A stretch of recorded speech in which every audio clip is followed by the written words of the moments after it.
we're officially recording this week's episode of the Midweek Howl. As I've said once too many times before, the non-paranormal part of the From the Shadows podcast.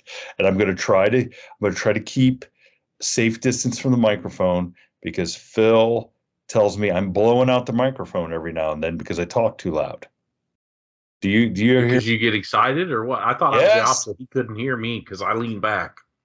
Well, I guess, I don't know. And I try to tell Phil, I'm like, Phil, I don't have this stuff in front. I don't know anything about this. I mean, I thought we did a big upgrade that I went from an iPad speaking into the speaker on the iPad to now a laptop with this fancy microphone. And now I got to be careful because I guess sometimes, like I said, I get too excited. You say something and it just gets me going. And I didn't know I was that exuberant. I don't know, but we'll try to hook Phil up. Phil is super stressed right now, working 15 hours a day on a new horror movie called Wormtown. So, it's they're putting a lot of work into it. I've seen some of the story behind it. It might be interesting. I don't know. Might be an interesting movie. But Jack Welch of GE fame said if you couldn't do it in 8 hours or 10 hours, I don't remember which, you were either in the wrong position or you were the wrong person. And what was that? So working a job at GE? Yeah, when these people talk about these executives or managers have to work 15, 20 hours a day and all this stuff, and his Jack Welch from the gut said that you're the wrong guy in the wrong position. If you have to, if you can't have your shop, I guess your subordinates lined out and on task in 8 hours, giving you a few more hours ain't going to help. I sort of think that way too. You've been on movie sets. I've been on movie sets. To me, there's a lot of wasted time, and I don't really understand that. But I think that a lot of people who do movies, especially lower budget movies, really have never had 9-to-5 jobs. So they don't understand the constraints of getting things done in a timely fashion. And I think maybe part of it in their defense, because I've never been on an old person movie. I've just been on young people's movies, right? Meaning the people doing them? Yes. Like the guy that when I was on Wilson with Woody Harrelson, he was a young guy and he had came out of Juilliard or Columbia or one of these places. I could look it up. And I remember sitting in, you know what holding is, or the bullpen. I was in holding with some older people, extras and background people, and I just remember joking. My God, they might. And this was his second movie, right? And he's got $10 million and Woody Harrelson and Laura Dern. And I just remember looking at some old people, and I said they don't teach you. And I don't think it was Juilliard. I think it was Columbia. I'm going to look it up here while I'm talking. But I said, they didn't teach him time management there. And I think part of, in his defense now, thinking about it, I think they just they're almost perfectionists, right? And as you well know, Craig Johnson, there you go. He hasn't done anything since. He hasn't done anything since Wilson. I can't see that he has much. Oh boy. Well, it seems to me and that's where I was going to go. I think they're perfectionists that they know on some level, right? Like this kid probably thought at this time he was. Hold on, I'll tell you how old he was because I'm going to talk bad about him without talking bad about him. It doesn't even say how old he is. I think he was like 28 or 29, right? Just out of his thesis project was a program. And his second feature film was The Skeleton Twins in 2014. So, he's in his late 20s and he is afraid that he's not going to get another chance, right? But at some point, dude, you got to cut the string and go. You've got to go. You know what I mean? Well, and I think they're making art in their minds. And art just takes what it takes.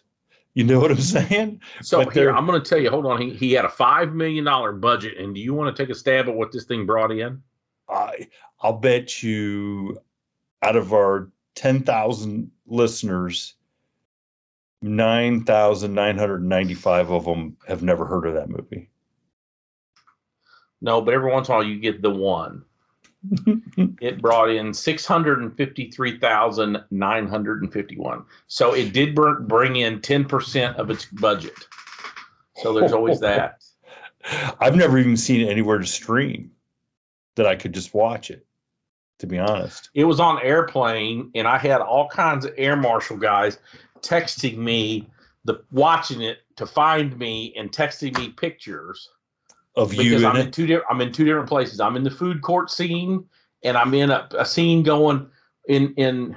They filmed it at Mall of America. They sectioned off part of Mall of America, and it was supposed to be it's supposed to take place in California. And we had an escalator. I'm sure I've talked about this before, but so we had an escalator, and just outside the camera, at the bottom of the escalator to the left, if you were sitting in what we call the food court, so they mocked up an end of it because the Mall of America is gigantic, right? So they took a little corner of it that wasn't even a freaking food court, and they mocked up a little baby food court. You know what I mean? And you know how it is, right? The only real thing was all the food and drinks was real. It came from like an A&W. It was like one of those combination A&W, Taco Bell, KFC type things. I'm not making that up. Isn't Long John Silver, right? In Long John Silver? Like so A&W. They had who's the sunglass place? Oh, Pacific Pac Sun. They had a sunglass. So there's a scene in the movie where Woody Harrelson throws this stunt man into this kiosk full of sunglasses. And it's a legitimate, they had product placement. You know how it works, right? So like A&W or whoever the drinks and food were, they legitimately put it out there, right? The sunglass place was legitimate, and I felt bad because every time they said cut and redid it, some flunkies would have to restack all these freaking sunglasses that went all over the floor. Okay, Woody Harrelson, there was an old Mexican woman there, and she had a roller rack of about 15 shirts of Woody Harrelson shirts, right? And he would take his off, put a new one on. That one would go over, and another Mexican girl would iron it, and they would hang it at the end of the rack because he would screw up his shirt. You know what I mean? There was two. Anyway, but back to the tape. There's a piece of tape on the floor off scene to the left, piece of tape on the scene off camera on the right at the top of the escalator. And I literally spent 4.5 or 5 hours with two giant, I think one of my Victoria's Secret bag type style of bag, right? Two big mall. Here's a old fat white guy with two big shopping bags that are filled with other shopping bags. They put a bunch of bags in them to puff it up. And when he said action, my sole thing was to come on camera, go up that escalator, and walk off camera. And then I would turn around and come back, and I would just do that in the background in between cuts and action.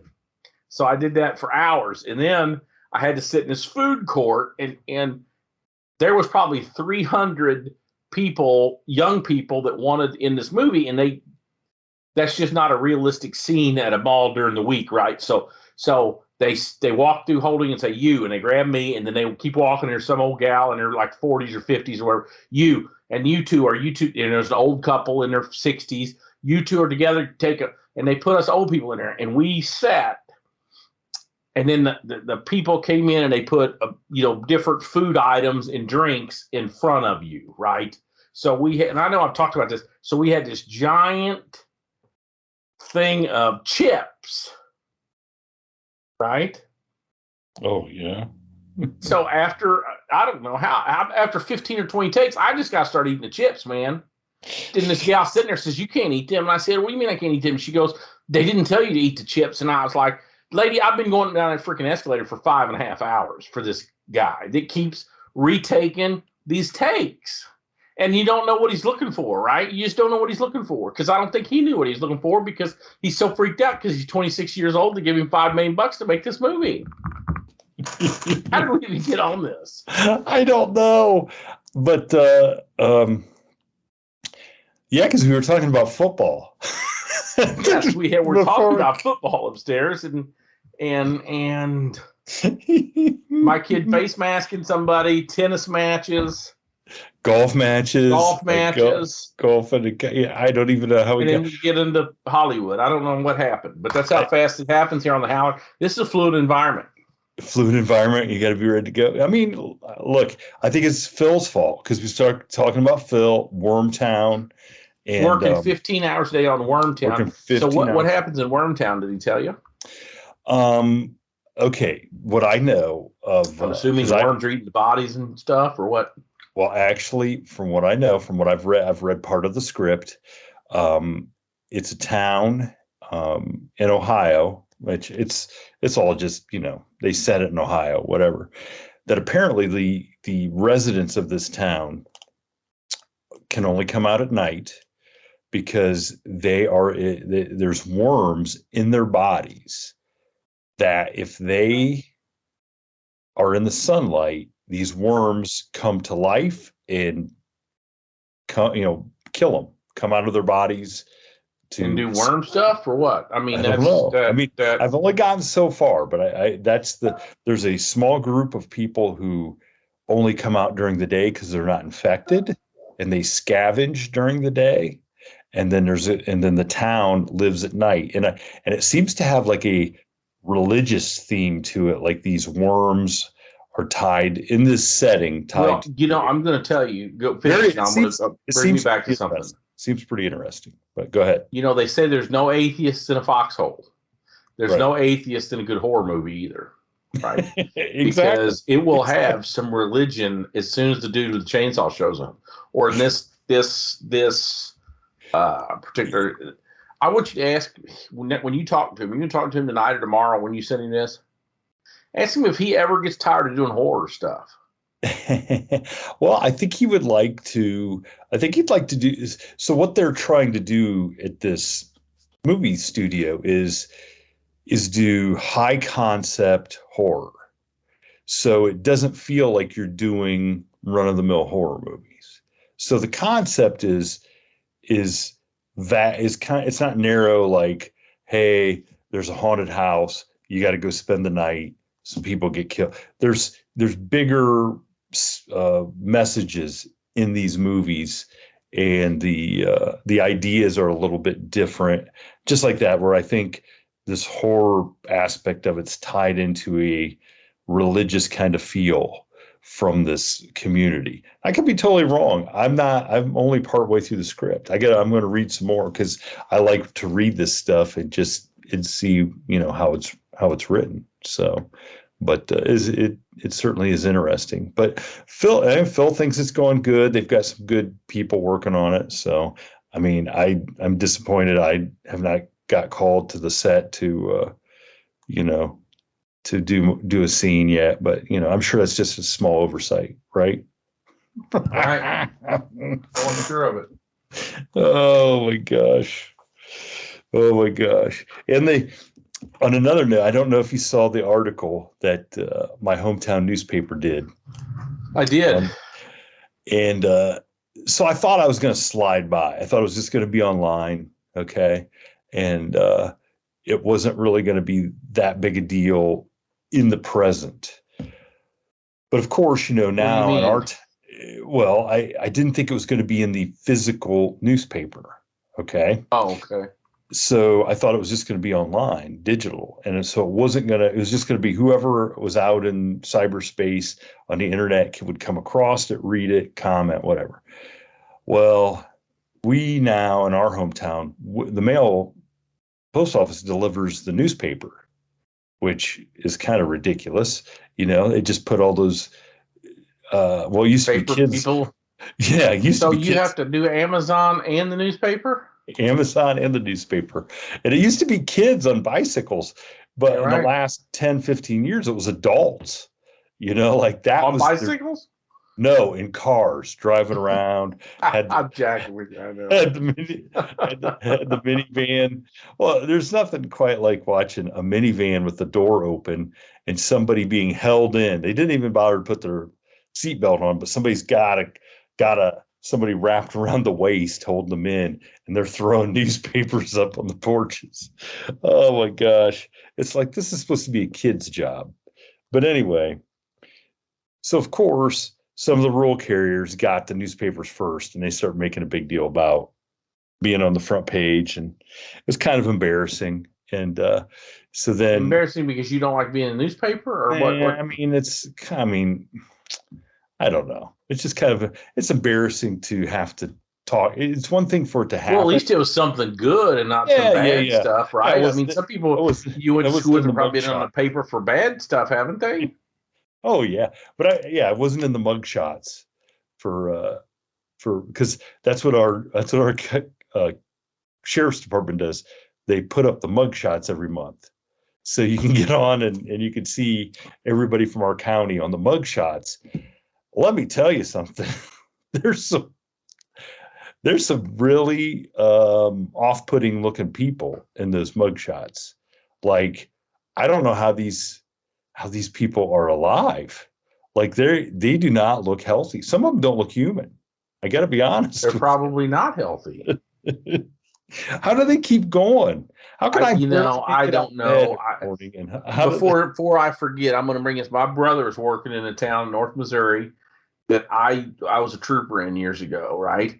And he mentioned a business that the proprietors of this business are both dead now, right? An old couple had this.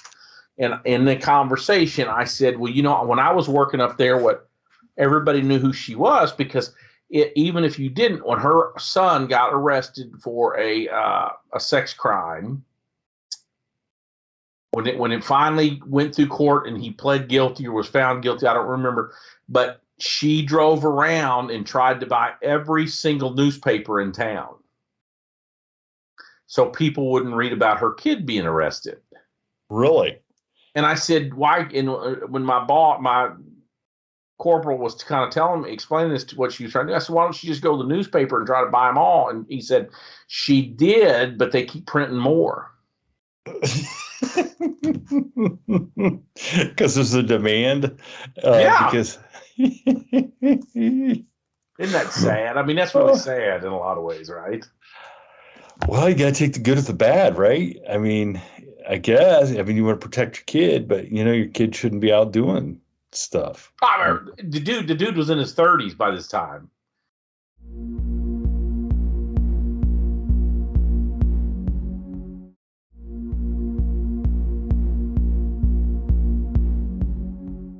I mean, yeah. So the child she was embarrassed of was in his 30s. Oh boy! It wasn't like he was a 17-year-old dude. He was like 28 or 30.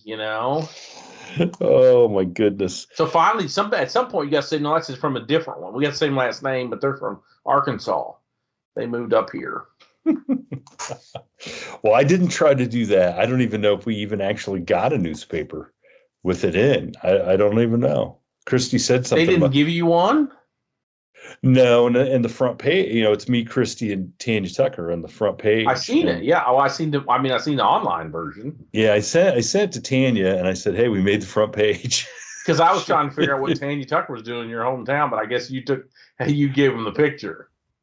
Well, yeah, they wanted some pictures, and they took some from our social media stuff or whatever. Right. But what's funny is so I was out. I told you I was out at the golf course because I'm doing some stuff for the local radio station, and I was interviewing the golf team, the boys golf team, because they won the sectionals. They're the first team from our old high school to win the sectionals. They're going on to the districts. And what is funny is as I'm standing there talking to the coaches, the former superintendent from the when school, you were in school. No. He was just a high school basketball coach at a rival school when I was in school. But after I was out of school, he became the coach at our old high school and the superintendent and stuff. But he's since retired. And he comes off the course with another with another gentleman who actually lives on my mail route. Okay. They were playing golf together, and they come over and they start razzing me a little bit about being in the paper. And the old superintendent goes, I had no idea that you did any of this stuff. And I looked at him, I said, well, I said, how do you lead with that? You know what I'm saying? Like, you guys all know me. You guys have all known me since high school. And like, so yeah, but just because you know, hold on a second. But I'm saying they know me in a certain context. Right. Just because you know somebody don't mean you know them, right? Well, yes and no. But what I was saying is I've seen you for 35 years. You know me because of this. How do I just out of the blue say, hey, by the way, I'm doing this. I do AAU basketball and write country music, but I'm also whatever I am, right? Yeah. We do podcasts, we do movies. How do you say that? And it's kind of like, I mean, do you it's like, how do you? I don't tell anybody about this podcast. Are you shitting me? No, I work with adults every day. Do you think I'm going to tell anybody? First of all, my interactions are there's days I don't leave the house. I left the house today to get a haircut. I mean, I took the kid to school, and I don't go, but I don't go. I sit around with a couple dogs, and they don't care if I write. I mean, I could tell them I'm writing that I could hold up a copy of War and Peace and tell them I'm the author, and as long as I give them a treat, they believe it. And are glad. But just being out, you're right. I don't live in my hometown for a reason. You know what I mean? Well, and that's kind of why it's nice to live in my hometown, because I don't have to go into that. Like, they all just know me as the guy who does basketball. I went to this school. My kids all went here, and now I'm a mailman. And I don't have to like tell anybody anything else. If you know, if you don't, you don't. Good. And it was kind of weird. Like, well, what am I supposed to say? Like, I talk to people about Bigfoot. I mean, first of all, the fact that you can do that on a daily basis would be unheard of. 25. I mean, it's like having a marijuana dispensary, right? You couldn't talk about Bigfoot 25 years ago, and you couldn't sell weed 25 years ago. So maybe the two things go hand in hand, right? I don't know. But wouldn't it be similar to you? Like if you lived in your hometown and they'd be like, hey, you still at the highway patrol? And you'd have to say, well, no, I some of them became an air marshal. Still think, I mean, I don't want to talk bad about a classmate of mine from the highway patrol, but I was in the FBI in Omaha, and me and some of my task force guys had to go to Kansas City for a meeting. The FBI agents that I worked with, my pseudo partner, you'd say, the drug squad had this big Chrysler 300 with big, like 20-inch wheels on it, right? With tinted windows, and he dearly wanted to drive that car. So since we were three of us riding, he said, I'm going to get the 300. So he gets his 300, and we drive to Kansas City. It's only about, 3.5 hour drive. But it had snowed, a little skiff of snow. This guy was from Mobile, Alabama. He was completely freaked out. So when we left that meeting, he said, will you drive? Because the car, you know what I mean? Because he couldn't drive in the snow. But the snow had melted while we were in typical Missouri snow. You know how it is some days. You get a little snow in the morning, by noon it's melted off. So I was speeding. He says I was speeding. I was driving up extreme northwest Missouri, and I look across the median, and I see this unmarked patrol car going through the muddy, partially snowed median. And I told the guys I'm running with, I said, the dude in the back is a deputy sheriff from Douglas County, which is the county seat of Omaha. And I said, this guy's going to pull us over. And Ken in the back says, there's no way this guy's going to effing cross the median and then, in the wet. Sure enough, boom, crosses the median. He lights me up, and I'm looking in the review, and it's a classmate of mine, right? Okay. And he walks up there. I put tinted windows. These windows this car is murdered out. Is what the kids had called. I put the tinted windows down. I hand him my driver's license. He takes it, and the first question out of his mouth is, how come you got a Nebraska driver's license, and why do we, meaning the Highway Patrol, have somebody in Nebraska? Because I told him, I said, I'm on the JTF up here. And he said, why do we have people on the JTF? And it was like I had to remind him, I don't work there anymore, man. Because in my hometown, and going back to the people that, especially if they got a, quote, good state job, they never move and they never leave one job, no matter, they don't even know what's out there. You know what I mean? Oh, yeah, yeah. It's so he couldn't get over the fact that you. Well, I don't want to say get over it, but they just don't know, right? They just don't know. It's like I was working at the Capitol last year, and one of my at my brother's funeral, our old neighbor came by, who's my mom's age, who had a daughter in my class, and he said, You'll probably see Lisa up the Capitol. She's up there all the time. And I'm like, dude, I never see anybody. I mean, a few troopers I know, but sure enough, next Monday morning, there she is right across the hall from me. What? So I went over and started talking to her. And of course, her dad warned her that I was up there. And she said, well, I guess, we're going to try to do a reunion, because we hadn't had one since the 5 year. And I said, yeah, that's what I heard. And she said, I'm on the committee or whatever to do that, and we just haven't had one because we all still live there, so we get to see each other every weekend, and then 5 people that were in our class live on her road, not really a street, but her road, so they just don't think nothing of it. Their whole world never changes. Yeah, exactly. I mean, when I hear we're going to have a class reunion, I'm like, I see almost all the people, at some point in the course of a year that are around here, Now, if I knew there's some people that you hadn't seen for a while coming back, you'd be like, oh, yeah, I'd like to go and see them. But now anymore, you could just reach out to them and say, hey, if you get in town, give me a call. We'll go get coffee. Right. You know what I'm saying? How about, did you see the story of the little girl who went missing in New York that they just found?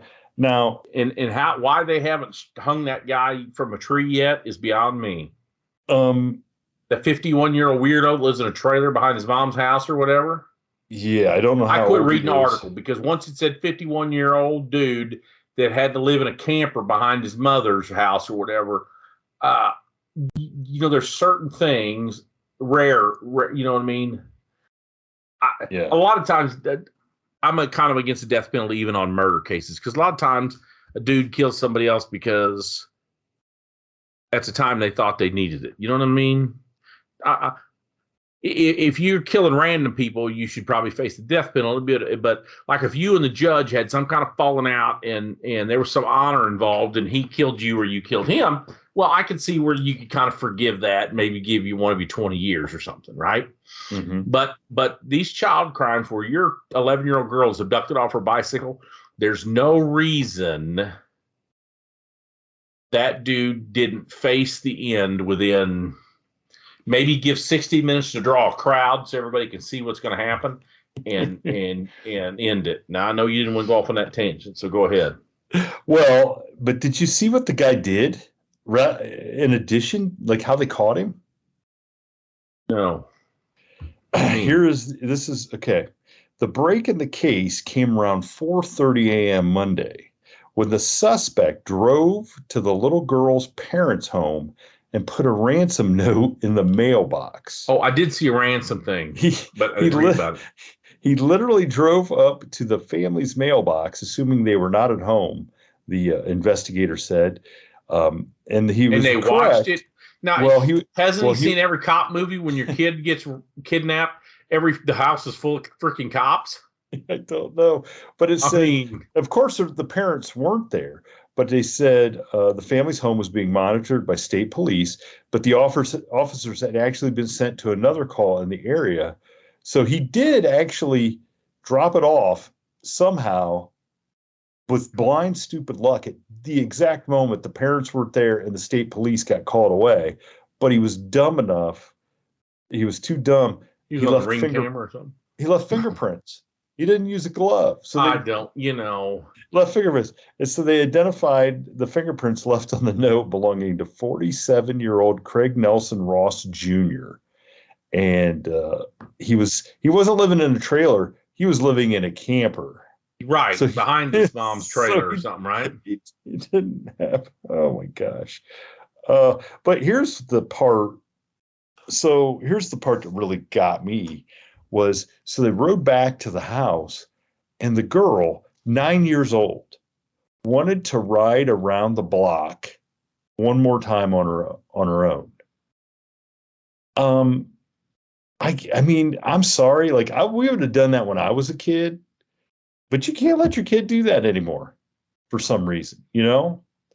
You cannot let, and I don't want to say they're bad parents or anything, but at some point, you know, you got to tell your kid no, like you can't do something, you know, and they may not be, you know, I guarantee that girl, if her parents tell her no, she can't do something, she's never going to question run her mouth. Yeah, she's going to back talk them.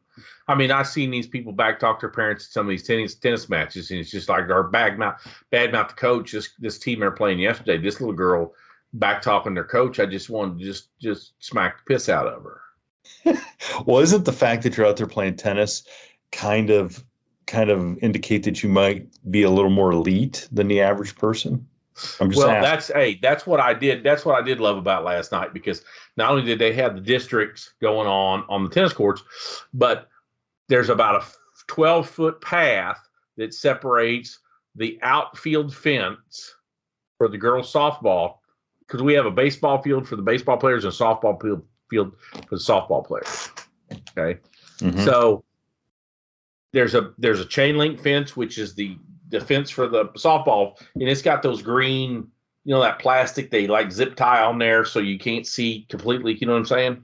Oh yeah. So we are usually, and then the tennis courts are 10 or 12 feet away, and there's a concrete sidewalk and just a strip big enough that, like me, I get there early, I put my lawn chair where I'm in the shade of the green outfield fence, but I can see the tennis players. So yes, the tennis players are used to being quiet. You can't clap. You can't, you know what I mean, shout. You can't.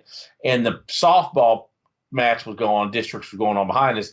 And it was like, I can't say Fenway because I've been to Fenway, and it's off the hook with the obscenities and just decadence, you know.